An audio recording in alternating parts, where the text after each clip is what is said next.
अस्सलाम वालेकुम व्यूअर्स। आज का पहला सवाल है, शाहज़ेब ख़ान हैं लाहौर से, सहाफ़ी हैं और समाजी कारकुन हैं। सवाल बहुत हसास है, बहुत ही बुनियादी सी अहमियत का हामिल है। वो कहते हैं कि जी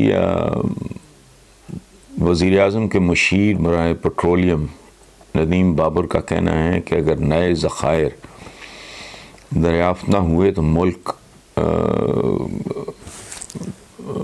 12 साल के अंदर अंदर अगर नए ज़ख़ायर दरियाफ़्त ना हुए तो पाकिस्तान से गैस ख़त्म हो जाएगी। तो आप पाकिस्तान को अगले 12 साल के बाद कहाँ देखते हैं?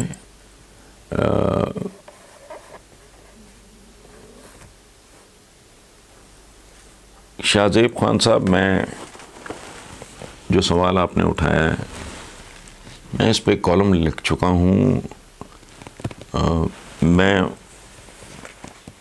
उसको इख्तिसार से पढ़ देता हूँ, इससे आपको अंदाज़ा हो जाएगा कि अगर इसी तरह के लोग रहे, इसी तरह के हमारे लक्षण रहे, इसी तरह के हमारे अवाम रहे, इसी तरह के हमारे रवैये रहे, तो फिर अंजाम कैसा होगा, उसके बारे में अंदाज़ा लगाने के लिए बहुत ज़्यादा अक्ल शक्ल की ज़रूरत नहीं है।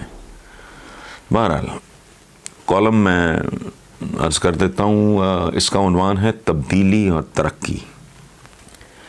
नदीम बाबर ने यह खुशखबरी सुनाई है कि अगर नए ज़ख़ायर दरियाफ़्त न हुए तो 12 साल बाद मुल्क से गैस ख़त्म हो जाएगी। क़ारीन, जैसी हमारी परफॉर्मेंस है, जैसी हमारी इज्तिमाई या हुकूमतों की कारकर्दगी है, यकीन से कहा जा सकता है कि जैसे हम 22-24 साल जद्दोजहद के बाद मुल्क में कोई तब्दीली दरियाफ़्त न कर सके, इसी तरह गैस के नए ज़ख़ायर भी तलाश नहीं कर सकेंगे।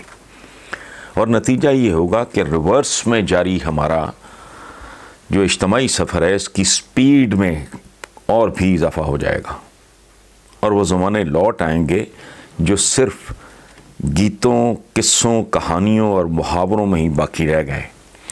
मसलन हमारा एक बड़ा मशहूर गीत है, बत्ती बाल के बनेरे उत्ते रखनी है। वो बत्ती से मुराद वहाँ ज़ाहिर है बल्ब जला के तो नहीं बनेरे उत्ते रख दी, वो चिराग जलाएंगे। उन ज़मानों में चले जाएंगे। अच्छा, फिर एक और मुहावरा है, अग लैन आई ते घर वाली बन बैठी। चूल्हों में एक बार फिर उपले यानी पाथियाँ, लकड़ियाँ, कोयले, बुरादे दिखाई देंगे तो खाने पीने का जायका बेहतर हो जाएगा, क्योंकि सुना है हल्की आंच पे तैयार किए गए खाने ज़्यादा लजीज होते हैं। मुद्दतों से गायब हो चुकी फूंकनी और वो प्यारा सा चिमटा भी लौट आएगा जो खासा मल्टीपर्पज़ औजार होता था, जिससे कभी कभी हथियार का काम भी लिया जा सकता था। धुएँ के बादलों का भी एक अपना ही रोमांस था। एक और अहम फ़ायदा ये भी होगा कि गैस खुली रह जाने के बाद भूल चूक से माचिस या लाइटर जलाने की सूरत में जो धमाके होते हैं और जानी और माली नुकसान होता है, इससे भी कौम महफूज हो जाएगी। इसलिए गैस का ना होना ही बेहतर है। नई नस्लों, बल्कि 2-3 नई नस्लों को शायद मालूम ना हो कि आग लेने के लिए आने वाली घरवाली कैसे बन जाती थी। तो इन बच्चों के लिए अर्ज़ करता हूँ कि आपके जनरल नॉलेज में इजाफ़ा करने के लिए ये बताना ज़रूरी होगा कि माजी करीब में आग आम नहीं होती थी। ये याद रखें, माचिस यहाँ गोरा लेके आया था, आग नहीं होती थी।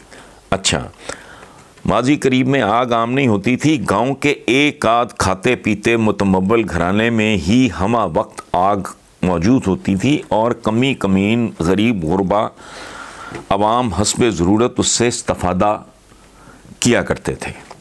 कुछ लोगों ने तरबियत याफ्ता कुत्ते भी पाले हुए होते थे, जिनके मुंह में उपला यानी पाथी देकर उसे चौधरी के घर रवाना कर दिया जाता था।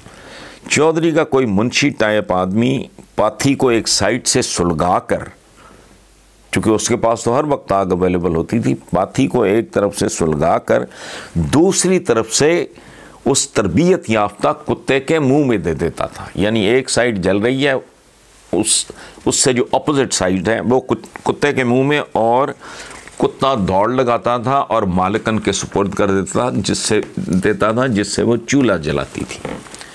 याद रहे कि पाथी बहुत ही धीरे धीरे सुलगती है। ये नहीं है जैसे आप कागज़ को आग लगाएंगे, वो मैं साथ साथ एक्सप्लेन भी करता जा रहा हूँ, या और किसी चीज़ को आग लगाएंगे तो फैलती है एकदम। पाथी यानी उपला वो इस तरह की चीज़ है कि वो बहुत स्लो उसका प्रोसेस है जलने का। अच्छा, तरबियत याफ्ता कुत्ता न होने की सूरत में ख़वातीन खाना, गरीब घर की औरत है, उसने क्या कुत्ता रखना है, अब वो ख़ुद ये काम करने जाती थी। सो आग लेने गई तो अख मटके जैसा हादसा कभी कभी हो जाया करता था। चौधरी, उसके बेटे, उसके भाइयों में से कुछ ताए चचाओं में से कोई आग लेने वाली जो है उसके वो इश्क में मुब्तला हो जाते थे। सो ऐसी ही वारदातों के नतीजे में इस मुहावरे ने हमारे कल्चर में जन्म लिया था कि अग लैंड आई तो घर वाली बन बैठी। अच्छा, हमारी तरक्की और तब्दीली किस किस अंदाज में जलवे दिखा रही है, उसका एक मुजाहरा पीपल्स पार्टी की सेनेटर शेरी रहमान के एक बयान में भी देखा जा सकता है। शेरी रहमान का कहना है 140 अरब के टैक्स लगा के कोई भूखा नहीं रोएगा का इफ्तिताह हो गया है।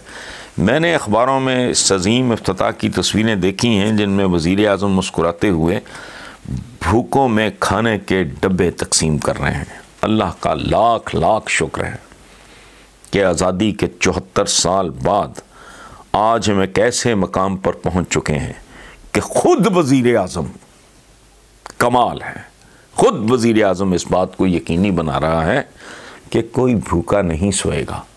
हालांकि अब भी लातादाद लोग भूखे सोएंगे। 73 साल के बाद 3 वक्त की रोटी से बड़ी तरक्की और तब्दीली क्या हो सकती है। देखें, इस पे साथ थोड़ी सी और कमेंट्री में अगर कर दूं, चाइना हमारे बाद आज़ाद हुआ, बहुत बदहाली थी।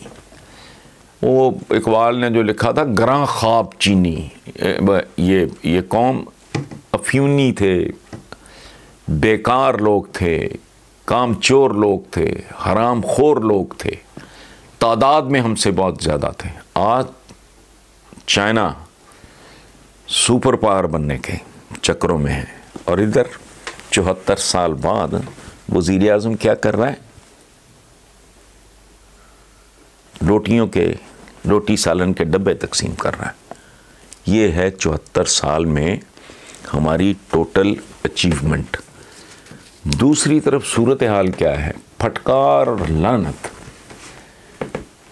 कैसे इसको कैसे डिफ्रेंशिएट करें हम। हज़रत उमर बिन ख़त्ताब कहा करते थे कि दजला के किनारे अगर कोई कुत्ता भी भूखा रह गया